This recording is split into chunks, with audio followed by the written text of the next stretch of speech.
We're going to show you how we quickly pick our colors and match and pick the right variant for vehicles we're going to be painting. So we come into our computer system, we'll type in the paint code. I'll use 1F7 Toyota color. Other manufacturers have the same paint code variant. Paint code, so we scroll down, you can see plastic, silver, metallic. Then what will come up will be a bunch of variants with numbers. In the numbers coincide 4 variants. So every car might be a shade different here or there, so we bring our color chips to the vehicle. We use our sunlight, which is as closest to sunlight as you can possibly get.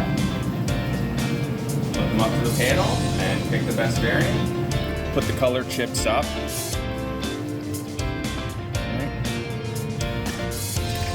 Sunlight should give you a rough idea. And as you can see, each variant is slightly different as you turn them. We come back, we mix our paint, and we paint the car.